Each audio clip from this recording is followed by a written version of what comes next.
Жок нерсе эмес да, братан. Адамдарчы жок котлованда жүргөн да, братан. Кудайга шүгүр деш керек. Эми салыштырбаган, досум. Кудайга шүгүр дегидей, сиздер дагы булардын тагдырын ойлоңуздар. 2022 аягына бүтүрөм дедиңиз беле? Андан бери 2 жыл убакыт өттү. Досум, мен угуп койгум, угуп туруңуз. Туалет салдыңбы? Туалет. Айтсаң, мен туалет салдыңбы? Ушуну айтчы. Сиз үй салам деп иштеп атасыз ушул жерде. Туалет салсаң айт мага. Ушул туалет салдым. Сиз үй салам деп иштеп атасыз. Мен ага өзүңүзгө салыштырбаңыз. Мен өзүм ишимди кылып атам, сиз өзүңүз ишиңизди кылыңыз. Мен 6-чы үйүм бул. Түшүнүп ал. Билип ал. Бүтүрүп бериңиз. Мен бул үй жөнүндө сурап атам. Канча үй Мен салам? азыр жаңы келдим, досум. Жаңы келдим. Бүтүрүп берем деп атам мен. Мына элге деле билет.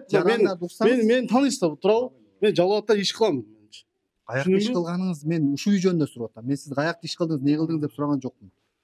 Ушулар айынан 2 жылда 30 миңден квартплата берсе дагы, айына жылына 360 миңден болсо 720 миң сом башкаларга төлөп атат сиздердин айыңыздардан. 2 жылда 720 миң сомду башка квартплатага төлөп атат. Сиздер бүтүрүп бергенде ошо өзүнүн үйүндө жашамак. Ошону түшүнүңүздөр да. Кудайга шүгүр дегиле дебей.